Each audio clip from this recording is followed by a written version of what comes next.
आपके साथ सपना जहां खबर उत्तर प्रदेश में आप सभी का स्वागत है। बढ़ेंगे खबरों की ओर, पर उससे पहले एक नजर सुर्खियों पर। राष्ट्रपति मुर्मू के अरुणाचल दौरे का दूसरा दिन, प्रदेश के 37वें स्थापना दिवस समारोह में होंगी शामिल।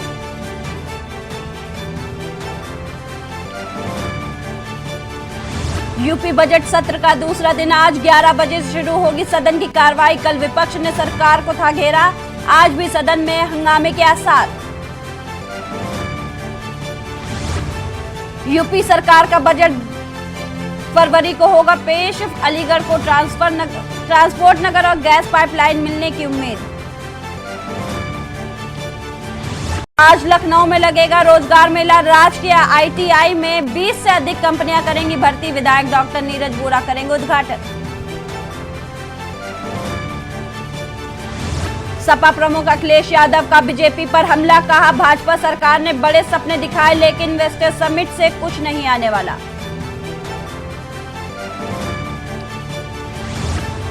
स्वामी प्रसाद मौर्य ने उप मुख्यमंत्री केशव पर किया पलटवार, का हमें नहीं चाहिए प्रमाण पत्र।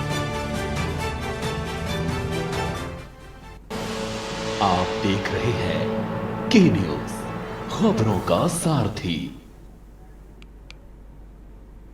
बात करेंगे यूपी बजट सत्र की, तो आज दूसरा दिन है यूपी बजट सत्र का। 22 फरवरी को पेश होगा यूपी का बजट, 10 मार्च तक चलेगा यूपी विधानसभा का सत्र। कल विपक्ष ने जमकर हंगामा किया था, आज भी सदन में हंगामे के आसार है। आपको बता दें 11 बजे से सदन की कार्रवाई शुरू हो जाएगी। कल विपक्ष ने सदन में सरकार को घेरा, सदन में जमकर नारेबाजी की, राज्यपाल वापस जाओ के नारे भी लगे।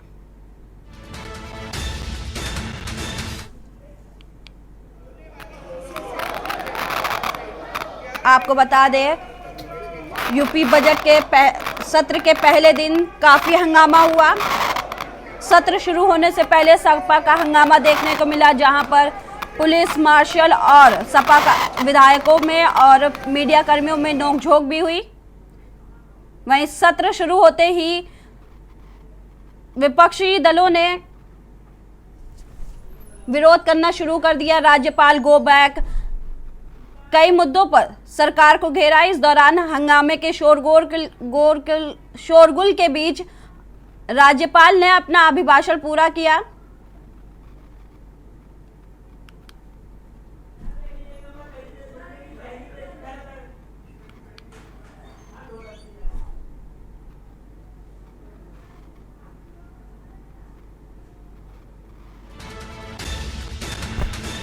आपको बता दें आज यूपी बजट सत्र का दूसरा दिन है, आज भी हंगामे होने के आसार हैं। आपको बता दें बजट सत्र के पहले दिन काफी हंगामा हुआ था। सत्र शुरू होने से पहले ही सपा ने सरकार को घेरने की कवायद शुरू कर दी थी, जिसके इस बीच मीडिया कर्मियों और सुरक्षा कर्मियों के बीच झड़प भी हुई थी।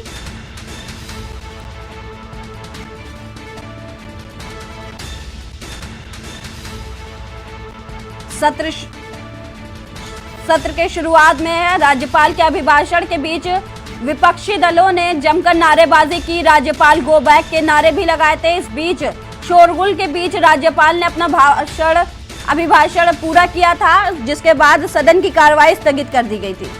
वहीं सदन में स्थगित होने के बाद अखिलेश यादव ने सतीश महाना से मुलाकात भी की थी। वहीं बता दें आज एक बार फिर सत्र का दूसरा दिन है, जो कि सुबह 11 बजे से शुरू होगा। आपको बता दें कई मुद्दों को लेकर विपक्ष सरकार को घेरेगा।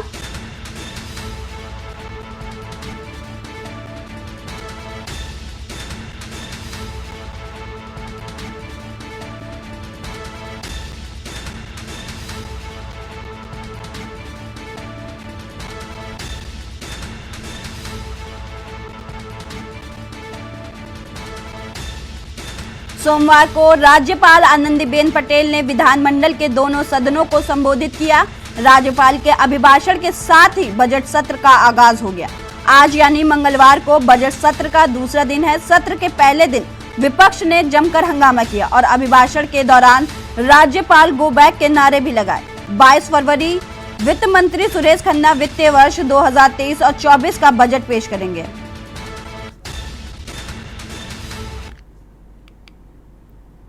यूपी विधानसभा का बजट सत्र, विपक्ष की योगी सरकार को घेरने की तैयारी। कई मुद्दों को लेकर विपक्ष भारी हंगामे के आसार।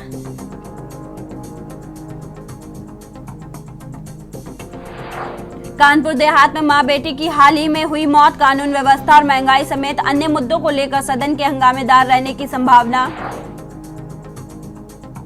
विपक्ष का बड़ा आरोप, सरकार के बुलडोजर के डर के साए में गरीब जनता।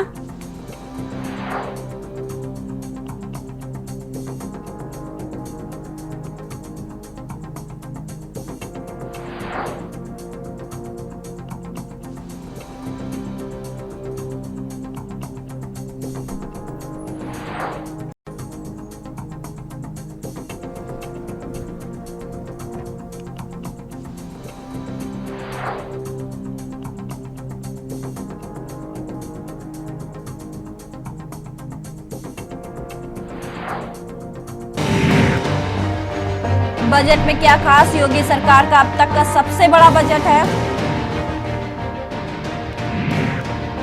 महिलाओं किसानों को बजट में तरजीह।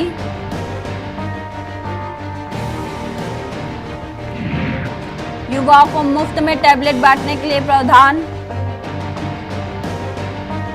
युवाओं को मुफ्त में टैबलेट बांटने के लिए प्रावधान। स्टार्टअप नीति को बढ़ावा देने पर रहेगा फोकस।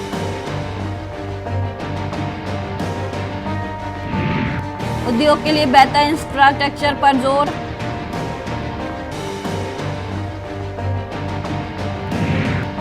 सीएम सड़क सुधार योजना के लिए बड़ा बजट।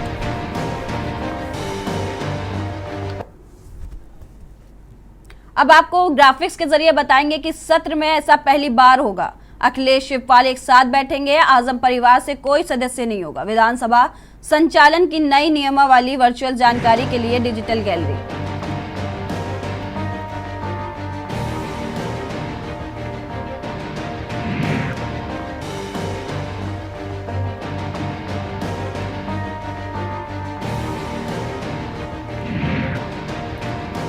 विधानसभा संचालन की नई नियमावली, वर्चुअल जानकारी के लिए डिजिटल गैलरी।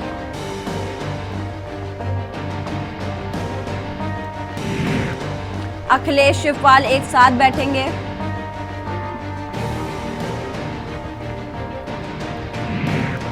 आजम परिवार से कोई भी सदस्य मौजूद नहीं रहेगा।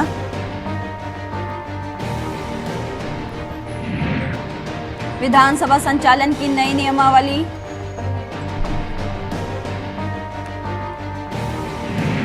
वर्चुअल जानकारी के लिए डिजिटल गैलरी।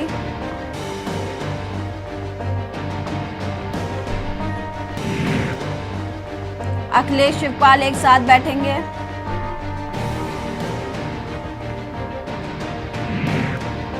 आजम परिवार से कोई सदस्य नहीं।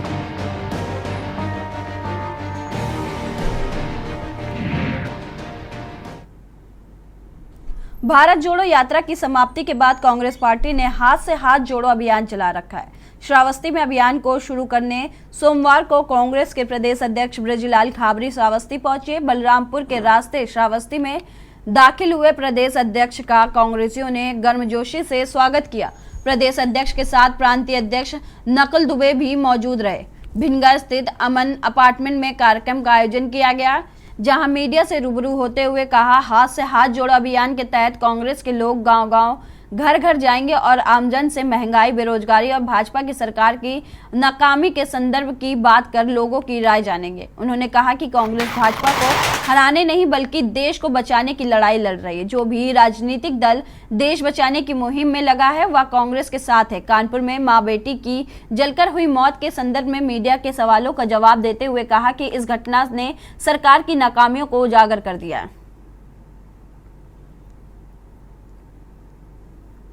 ये तो गलत सूचना दे रहे हैं आप। अगर ऐसा हुआ है तो बिल्कुल गलत है। अतुल जी कहाँ गलत बोलते हैं, हमेशा सही बोलते हैं। पार्लियामेंट में जितनी बातें उन्होंने रखी वो धीरे धीरे आपके सामने आती जा रही है। उन्होंने 2 साल पहले कह दिया था कि ये 2 हैं ना, ये 2 जो है आपको ऐसे टाइम पे चूना लगा के जाएंगे कि आप देखते रह जाएंगे। और आज जा रहे हैं। 2 साल पहले बोली हुई बात आज हो रही है सामने। LIC पूरी खा गए, बैंकों का जो है जितना पैसा आप लोगों का जमा है वो सारा इनके हवाले है। तो एक तरफ दो पैसा लेकर के भागने की तैयारी में है, तो संरक्षण देने वाले हैं। तो राहुल जी ने कहाँ गलत बोला है, तो पार्लियामेंट में बोला होगा।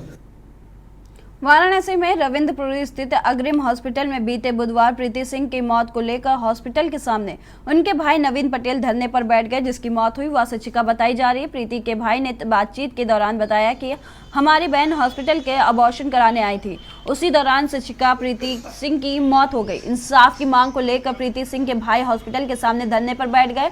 वहीं हॉस्पिटल पर बातचीत के दौरान जब पूछा गया तो वहां से सुरक्षा गार्डों ने डॉक्टर के नहीं होने की बात बताई।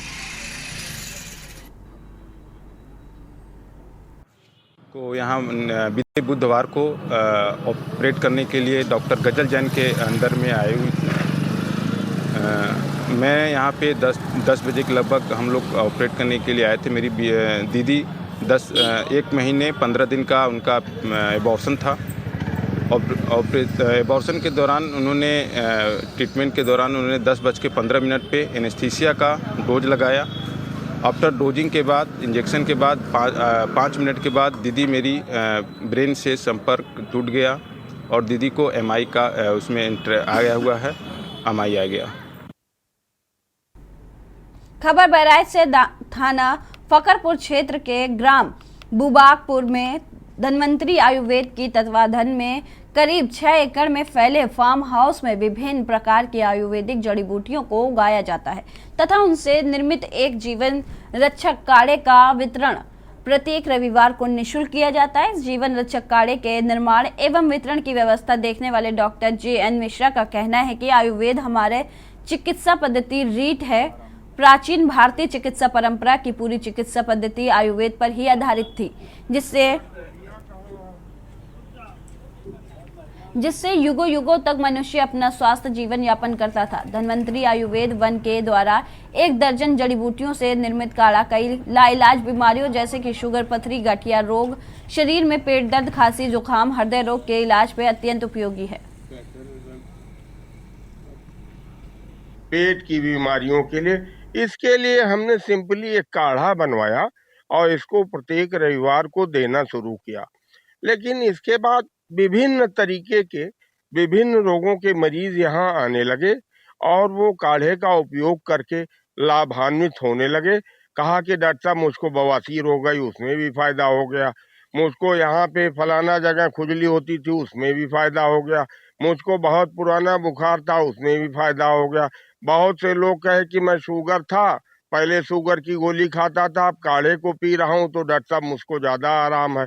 तो इस तरीके से हमने इस काढ़े का नाम सर्व रोग हर काढ़ा रखा।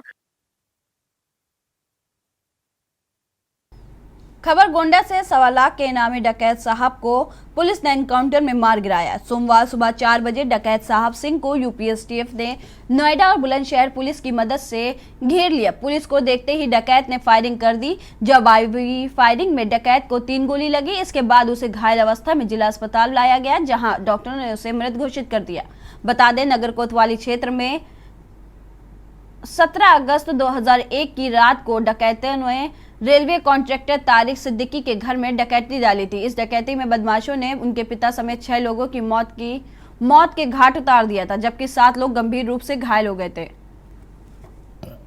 मृतकों में 2 मासूम बच्चों भी शामिल हैं। वारदात को अंजाम देने वाले बदमाश लाखों रुपए की नकदी व जेवर लूट के ले गए थे। तो आओ 17 तारीख की रात में हमारी एक डकैती पड़ी थी, जिसमें हमारे घर के 6 लोगों की हत्या हो गई थी उसी रात, और 6-7 लोग इंजर्ड हो गए थे बहुत बुरी तरीके से। उसमें 2 छोटे बच्चे भी थे जिनकी हत्या हो गई थी, और लंबी डकैती, ज्वेलरी, कैश जो कुछ था सब लूट ले गए थे। ये 17-18 अगस्त की बात है 2001 की। आज आप लोग के माध्यम से ये पता चल रहा है कि उस डकैती में जो शामिल था आज वो एनकाउंटर में मारा गया है। जी बहुत तकलीफ हुई थी जब ये सब सुना था, लेकिन आज ये सुन के थोड़ी बहुत अच्छा लग रहा है कि आज इतने साल बाद पुलिस ने इनको मारा। अच्छा, तो कैसे आपको किस चीज़ से मारा गया था? ये सब मुझे याद नहीं है। अच्छा, बहुत ज़्यादा मतलब थे इंजर्ड।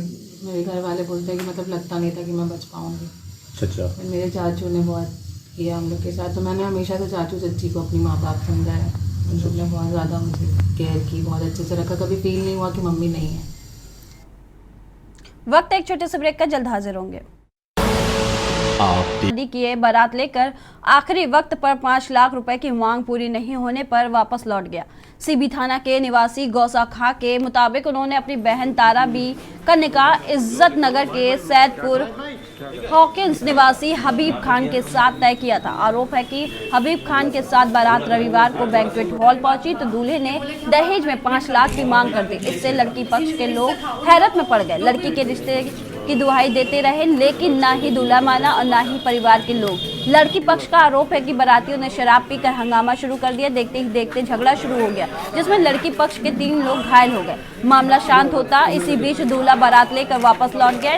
लड़की पक्ष के लोग थाने पहुंचे और कार्रवाई की मांग की। लड़की के भाई ने बताया कि माता पिता की मौत हो चुकी है। इंस्पेक्टर क्राइम राजीव कुमार ने बताया कि प्राथमिकी लिखकर आगे की कार्रवाई की जा रही है। ये बोले कि हम बाद में अरेंजमेंट कर देंगे। मैंने जब इनसे रिश्ता किया था तो मुझसे कह रहे थे कि सादा मुझे लड़की चाहिए, हमको कुछ नहीं चाहिए। मैंने कहा ठीक है। उसके बाद में तरह तरह की डिमांड आती चली गई। मैंने इनको कम से कम 10 से 15 बार इनको बुलवाया घर पे। हर बार में मेरे 10 से 15 हज़ार रुपये खर्च हुए। मैंने कभी मुंह नहीं मोड़ा। लेकिन उसके बाद में जब इन्होंने डिमांड रखी कि हमको कैश चाहिए तो मैंने फिर भी 1 लाख रुपये इनको दिए। फिर उसके बाद में जब मेरे भाई की दूसरी बहन की शादी लग गया, मैंने कहा देखो मुझको ख्वाहिश पड़ रही है, मैं गरीब आदमी हूँ, मैं निकाह कर पाऊँगा सिर्फ। उसके बावजूद ही मैंने सारा दहेज दिया, स्प्लेंडर गाड़ी दी। कल भी इनके लोगों को मुँह टेढ़े थे। मैंने कहा साहब मैं कल देख लूँगा जैसा भी होगा। जी मामला ये है कि मेरे साथ यहाँ इस समय एक दुल्हन है, देख सकते हैं आप, इसके हाथों में मेहंदी लगी हुई है। और आज इसकी बारात आने को थी बैंकेट हॉल में, जो कि मिनी बाईपास पर स्थित है। बारात सैदपुर हाकिम से आने को थी।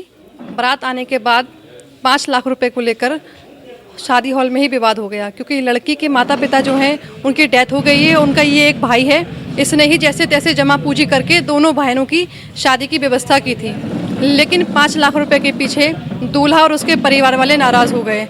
इन्होंने कई बार ये कहा कि हम पैसे का प्रयास करके आपको देंगे, लेकिन वो लोग नहीं माने। तारा क्या हुआ है बताइए, क्या हुआ है की स्थिति में? आराम से बताओ। तो आपकी शादी थी आज? हाँ। क्या हुआ तो फिर? बारात आ गई थी? बारात आ गई थी। खबर जौनपुर से है। बदलापुर तहसील परिसर में बने अधिवक्ता चैम्बर को बदलापुर के उप जिलाधिकारी ऋषभ देशराज पुंडीर के आदेश पर तोड़े जाने के विरोध में आक्रोशित अधिवक्ता संघ के द्वारा जमकर विरोध प्रदर्शन करते हुए एसडीएम को हटाए जाने की मांग की गई। फिलहाल मामले की गंभीरता को देखते हुए 4 थानों की पुलिस फोर्स सहित पीएसी बल तहसील परिसर में सुरक्षा व्यवस्था के लिए तैनात की गई है। काफी संख्या में अधिवक्ता संघ के लोग मौके पर मौजूद रहे।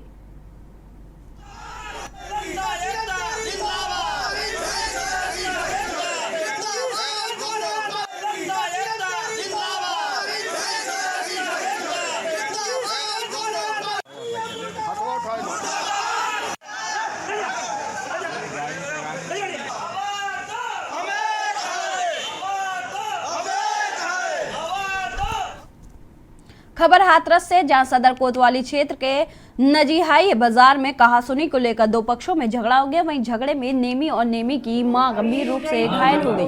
घायल नेमी के चाचा राकेश ने बताया कि मोहल्ले का रहने वाला युवक नेमी के बेटे से कहने लगा, इनामी की वजह से मुझे पापा बोलकर, जिसका विरोध पिता नेमी ने किया। तुम मोहल्ले में रहने वाली युवक मयंक के नाम नेमी और उसकी मां दोनों की पिटाई कर दी, जिससे दोनों गंभीर रूप से घायल हो गए। वहीं दोनों घायलों ने घटना की सूचना पुलिस को दी। पुलिस ने दोनों घायलों को जिला अस्पताल में भर्ती कराया। डॉक्टर की परीक्षा और मामले की छानबीन में जुट गई है।